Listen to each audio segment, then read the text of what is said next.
Starting first with uh, the game against David Anton Gujaro, and it's very important game because it depicts the what do you say, the importance of positional play in chess and how you can improve your position even if the material on the board is equal, just by replacing your pieces, repositioning your pieces into the right squares.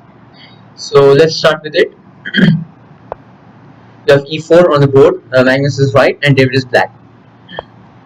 e5, knight f3, knight c6, bishop e5. The common Roy Lopez kind of structure, and the moves. There are a lot of moves in this position. The most common being e6, a6 of course, bishop to a4, and now many times what do you say, the lower rated players go b5 and allow bishop b3, giving the bishop so nice diagonal. But it's not forced here to play b5. You can even play knight to f6. Knight to f6, d3 now. Now, of course, you are supporting this pawn. Even you can go bishop g5 afterwards. Bishop to c5. Now, it's very important move because bishop to e7 is not that good.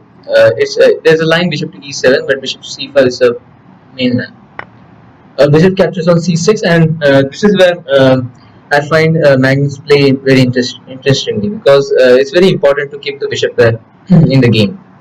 But of course, he has played this variation 1,000 times, so he knows that even if you trade off that knight with the bishop, then it's advantageous for white.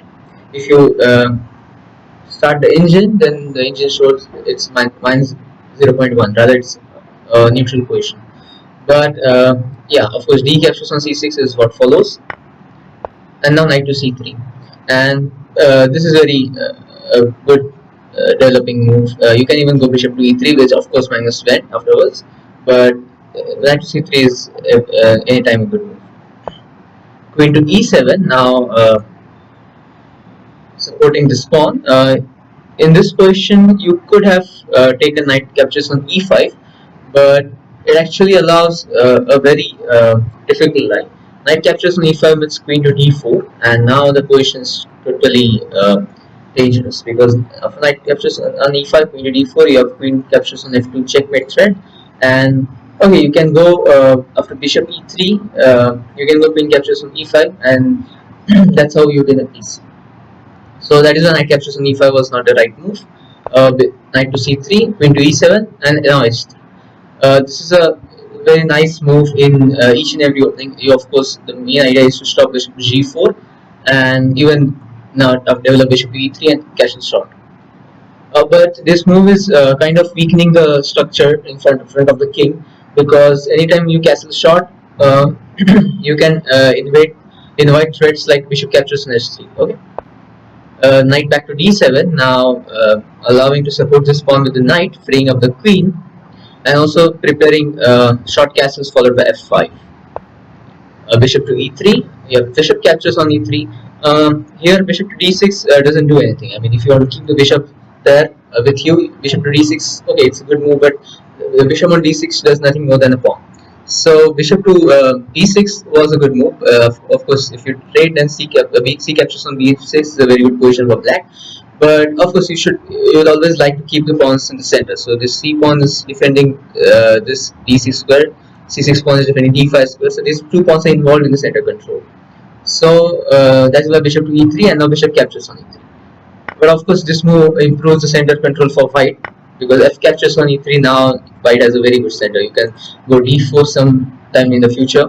First you have to castle, then you can move queen d2 followed by rook a d1, and that is what is the exact plan. Knight to b6 now, remaneuvering the knight here. Now future threats can be c5, c4. Try to open up the center. A4. Now preparing a5. If black allows a5, then the knight will lose a very good outpost on b6. So that is why David plays a5. You have queen to d2 as per the plan.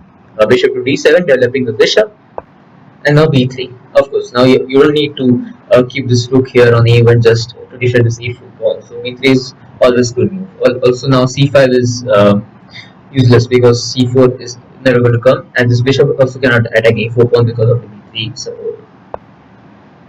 Knight back to c8, and now g4, and this is a very interesting move. And I will give you a couple of seconds to see what best move that black has.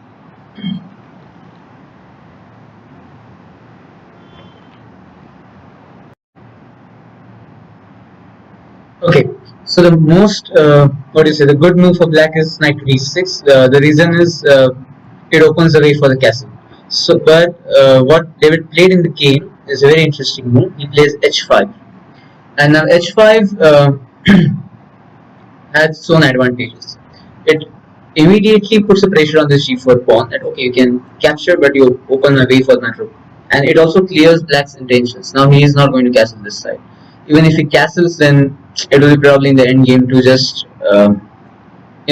reposition the king if there are a lot of pawns in the king side. But usually in the end games, people prefer to keep the king in the center. Okay, so h5 by David, and now castles. As per our idea, Magnus had almost declared his intentions to castle long because of with the g4 and s3.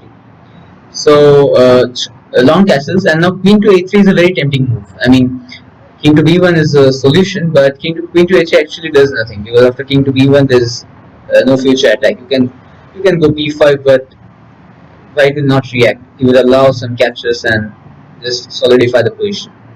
And keeping this pawns hanging, keeping with the queen in the center with d4 coming, it's not a good way to go queen a3. Knight to d6 now.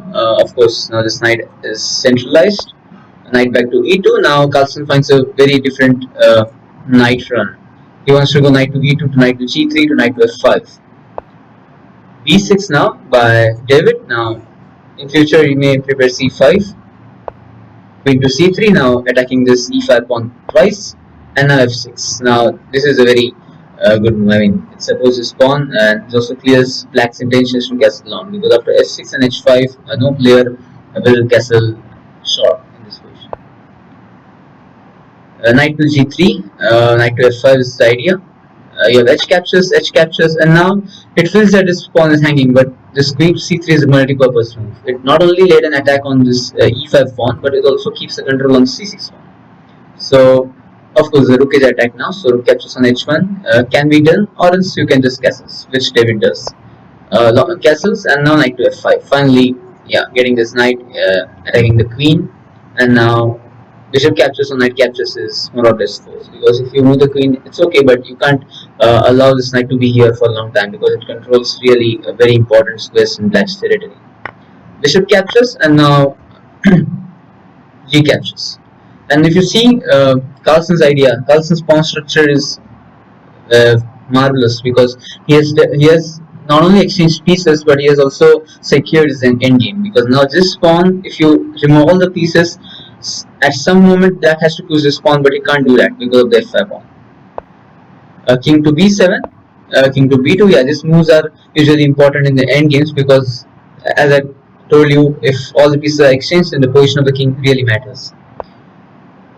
Queen to f7. Now, yeah, David wants to break with g6, knight to d2. Carlsen says, okay, you can break it. I will get open f5, and also my main idea is to exchange of these knights now. g6 by David, f captures, queen captures, and then knight to c4. And well, this is the main idea. If now allowing knight captures c4 with queen captures c4, and the idea is to go either d4 or else rook g1, rook to f1, and allowing the rook on the open files. Knight captures, queen captures, and queen to g5. And this move is very important because it attacks the e3 pawn. It also creates a way to either go rook g8 and make a battery here, but that battery will be more or less useless, because after rook g1 the queen has to sacrifice itself, or else it will lose the rook on g8 because of the queen's control. So okay, David has a plan. Rook to f1. Now Carlsen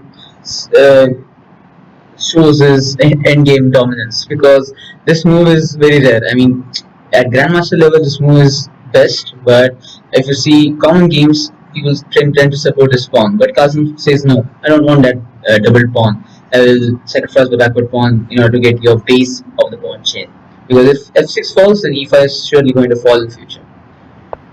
Rook to d6 supporting the f6, and now rook to f3 supporting the e3 pawn. Also preparing to double up. Queen back to g7. Okay, and now rook to f1. Okay, as per our idea, doubling up the rooks. Rook to h2 now. Finally, David manages to infiltrate at some point, but in future you will see what Magnus had in mind. Queen back to c3, and this is a very safe and a very multi-purpose move. It keeps the threat of d4, but it also keeps an eye on this thing, and also on the d2 square. Rook to e2 now. David's idea is clear. He wants to go queen to c5 and then rook to e3, and now rook to f2. And Magnus Carlsen's last piece in the game was with rook to f1.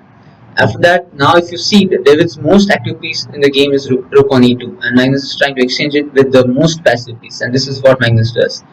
It's the base of poison play.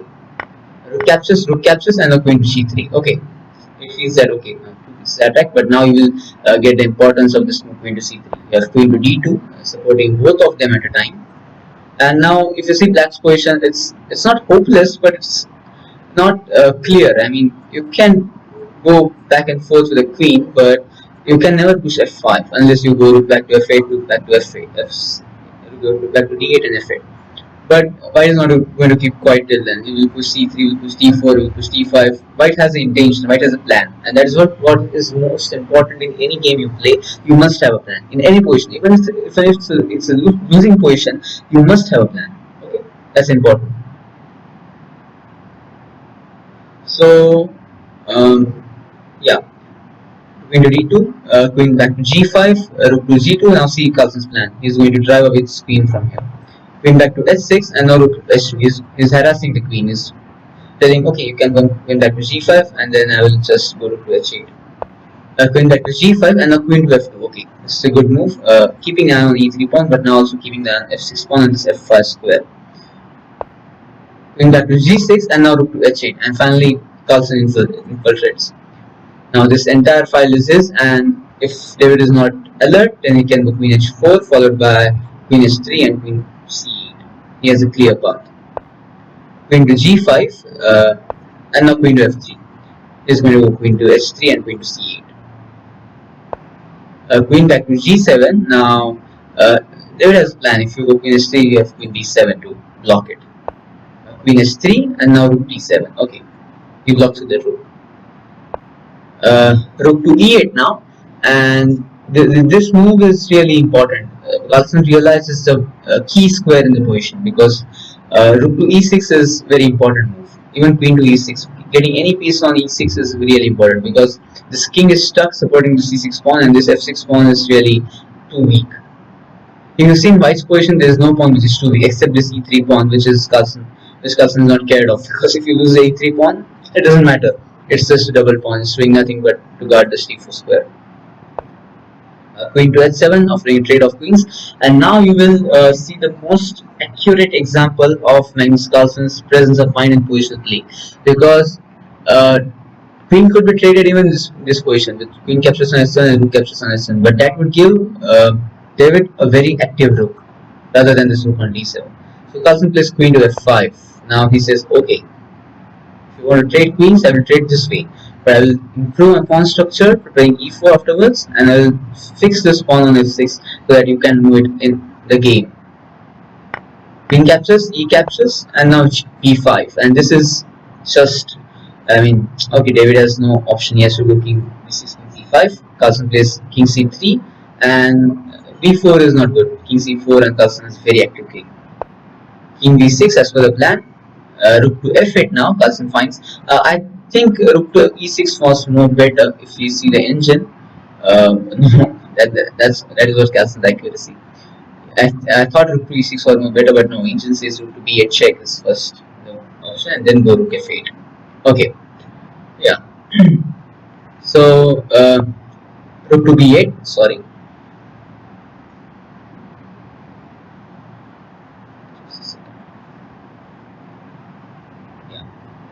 Okay, So rook to b8, and now so rook to f8, and now rook to d6. Okay, only way to defend this pawn. You can't go rook f7 at any point. Rook to f7, and now see Carlsen's dominance. He's adding this pawn simultaneously. Is keeping an eye on the c7 pawn, which is the most weak pawn, and he has solved his all problems. I mean, this pawn is not a weak pawn now. He can push e4 and strengthen it, and now his king is also in the center and is all ready to just defeat David positionally, which he does in the game. King to b7, and now king to b2, and now see the maneuver. This is. I mean, after saying this, nobody can tell that Carlsen just saw only for only 2 to 3 moves. I mean, he saw the entire game after that. King to d6 and a king to a3. Even sees that the approach is not this way. The best approach is this way. King to b7 and a b4. A captures, king captures, almost forced, and now king to b6 and king back to b4. This is a simple endgame tactics. You have to take the opposition, you have to push the pawns and start the roller. And the problem in black's position, this f6 pawn is too backward.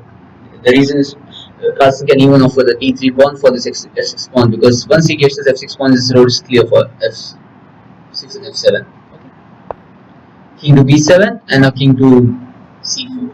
King to c5 could be good, but then rook check and king back to c4, rook back to d6. That would have been a position to analyze.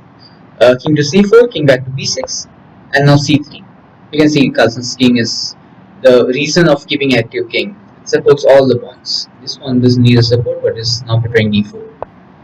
c5, kind of stopping d4, but it's not of any use. e4 now, keeping again fixing up these 2 pawns. Now, okay, he has a choice. He can go to e7 and to e6, which is really good for. King to c6 now. Okay, there is trying to consolidate the position and close it as much as possible, but Carlsen finds a way. King to, rook to f8, king back to b6, and now rook to a8. Because okay, now you can no longer save the c5 pawn. So even if you go with rook c6, I don't mind. I will go rook a5 and rook a4 or rook b1 and just check you and just put your king in the corner. Rook to d7, and now rook to e8. Of course, you can't immediately attack this pawn twice. You have to make a plan. Rook back to e8, rook back to d6, and now I think if we see rook to f8 is the most right move, because it puts black in a partial swung. But okay, apart from rook f8, the move which Carlsen played is good. Rook to e7, he wants to keep an eye on this pawn. King to c6, and now rook to f7. Okay, you can go king back to b6. He's trying to figure out the exact method to do. But actually, the exact method which he found afterwards is really interesting. He finds that the king is no longer useful on c4. He can of course offer this pawn for this pawn, and he can go king to b3 to c2 d1. This should be the path. He wants the f6 pawn first. King back to b6, and now he comes king b3. You can take this because after rook captures on h6, there's nothing much left in the game, and this once you get a passer pawn, then that side completely holds up hand. King to c6 and now king to c2. King back to b6. David has no option. He can't, even if he pushes c6, then it's not useless because Carlsen's rook controls the entire 7th rank. c4, and now Carlsen finds a way. He says, okay, now this pawn is not going from here, and I don't care about the c3 pawn because rook is paralyzed. It has to support this f6. King back to b7, king to d2, king to c8. David tries, okay, I will go the same way as your king is going, and I will take a position on that side. King to e2, king to d8, king to e3. Now again, there's a logic for this move, king to e3. The reason is if you go king to f3, David captures this pawn with a check, so that should be avoided. So the plan is to, if you go king to f2, it's good, but at any point you go in the 3rd rank, it's going to give you a check. Okay. So king to e3, king to c8, and now rook to f8 with a check. Okay. You have to decide king to d7 or king to b7. King to b7 is almost useless because the king is totally out of the game. King to d7 and now rook to h8. Now, okay, he says that is good. Now I'm going to attack with rook to h6. King to e7 and now rook to a8. And this is the exact, positional mastery that Vegas has. king to e7, and as last 10 moves he showed David that okay, I'm behind this f6 pawn, but actually what Magnus was targeting was this c7 and c7 pawn. And once this king is totally on the king side, there's only one way this rook can prevent white's rook from capturing this rook pawn, which is rook to c6. And this rook on c6, I mean, no chess player wants this rook to be paralyzed between two of his own pawns. That's not what any chess player wants. Rook to a8, king to b7, and now rook to a5. And yeah, he forces David to go king to c6. And even if here this shake, I don't think it does the job, because after king e7 captures king f3. I think no, the black king reaches in time, so it doesn't do the job. Rook to a3. Now he says, okay, now I'm not behind this pawn, but I will support this one. I will make my way for the king. So he's changing targets. He's confusing David. He's telling her, okay, and once my king reaches there, then your king has to come there. And if your king comes there, then at that point I will just take this pawn with my rook.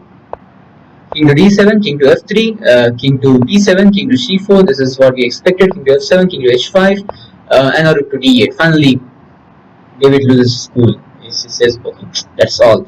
I can't sustain it more. And rook to d8 is, we can say, a kind of frustrative move. He threats rook to h8 check, but after king to g4, he has no exact thing. And that's what Magnus takes that advantage. He says, there's a method for attack. If you go to a5 first, attacking this pawn, then you will take this pawn and you can take c5, and then you will go back to d7. But if you attack this pawn first, David cannot take this pawn because he has no time. After rook captures on c7, it's a check, and Carlsen captures this pawn with a check. That's not Carlsen's idea. So rook to a7. So David is forced to guard this pawn now, and now of course David gives a check, king g4, and now rook to c8. Rather than giving this check, I think this was a good move to start with. But okay, this is rook to h8 and rook to c8 is good man. Rook to c8, and now he says rook to c5, and this is almost, I think I will analyze the game after this, but this is done. I mean, the way Carlsen has remanured his rook and king in the exact position that he wanted, that now David cannot save the c5 pawn. Even if David tries to exchange pawns, after rook d8, rook captures on c5, rook captures on d3, rook captures on c7 comes to the check, and now eventually the f6 pawn will fall. And once everything falls, then Carlsen has these two excellent pawns which will just keep on rolling. King to e7, rook captures on c5, c6. Okay, David says that okay, I'm taking at least these two squares under control. My plan is to go king e6, rook f8, and try to hold on to the position. King to f3, king to d6, rook to a5. I'm going a bit fast because this is standard Indian theory. I mean, many of the 1700s, 1800s also know this theory, because once you have a pawn up, you have to just keep the position, you have to just keep the opponent's king away from the center, because if the king is active, then even if you have one pawn up, then rook endgame is completely trash, unless you have the perfect play. Rook to a8, and now c5 with a check. He creates a perfect barrier in front of the black king. King to d5 is not possible, king to e6 is not possible, and now the c5 is controlled by the rook. King back to c7, and now rook to a7. And you see, Carlsen just pushed his opponent's king to the 8th rank in 2 moves. Again, the king can't come to the 6th rank. King to b8, and now rook to f7. Now attacking this f6 pawn. Rook to h6, the final try, only move to defend the h6 pawn. And king to e3. Now, see how simple Carlsen has a method. Rook to h3 meets king to d2, rook to h2 meets king to c3. There are no checks, you have to again defend the pawn, rook back to h6, and now simply d4. You give a check again, I will go king c4, and I will exchange finally play e5, and your king is too far away from this f5 pawn. So, with a so far away king, you can't prevent my pawn from being a queen. King to c8, David says, okay, I will improve my king's position. King to d2, king to d8, king to c3, as per the plan. He's avoiding any checks. With the king on e3, you couldn't play this because of rook h3 check and captures in the next move. And finally, in this position, after king c3, now David realizes there's no defense against d4. Uh, Carlsen will just play king c4 just to avoid one more check, and then he'll just play this move, and I don't think there's nothing left in the game.